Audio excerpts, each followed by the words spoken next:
aad u samayso indha sarcaadkani waxaa u baahan tahay inaad haysato waraaqad dab haddii lagu qabto shidmaysa iyo mid kaloo lacaga isku laab 3 mar tan lacagta geli gacantaada dhexdeeda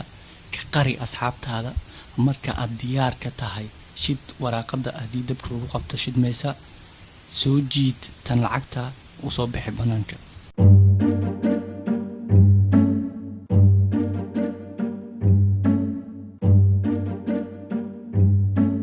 si aad u samayso indha sarcaadkan waxaa u baahan tahay bakeeri ama dhalo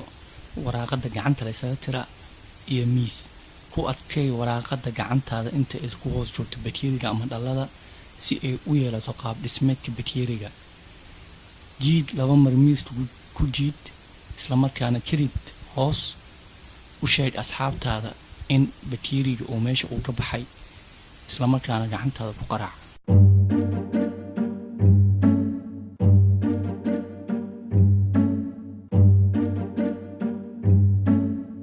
dooro mid kamid ah turubka u dhiib saaxiibka si uu u saxiixo ama magaciisa ugu qoro sirta ku jirta ayaa ah in aad isticmaalayso 2 turub asaga oo aanan dareemaynin geli midda ku hoos jirta midda uu saxiixay turubka dhexdiisa midda uu saxiixayna kor ayay saarnaanaysaa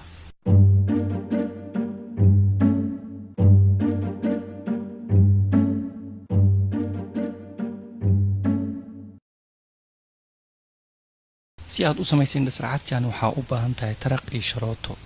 ku dhaji taraqa suulkaaga hubsana inuu si fiican ugu dhagan yahay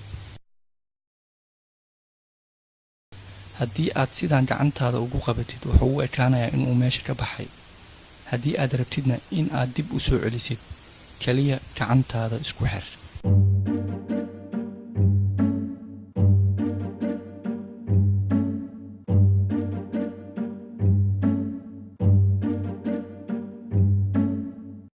si aad u samayso indha sarcaadkan waxaa u baahan tahay dunta aanan isha qaban karin waxaad heli kartaa dukaamanka dharka lagu iibiyo waxaad kaloo u baahan tahay sharooto iyo waraaqad lacaga ku dhaji dunta aanan isha qaban karin labadaada gacan kadib dul saar waraaqada lacagta ah waxay u ekaanaysaa inay kaligeed hawada mushaaxaysa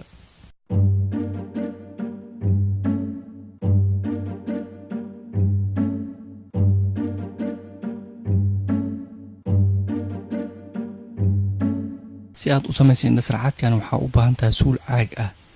oo u eg suulkaaga caadiga ah isla markaana la dhex gelin karo suulkaaga waxaa kaloo u baahan tahay cusbo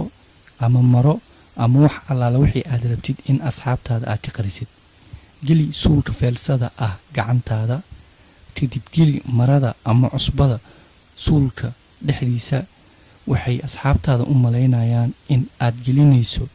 gacantaada maadaama aysan suulka arag haddana isla sidii dib ayaad uga soo saari kartaa suulka feelsada ah suulkaaga kale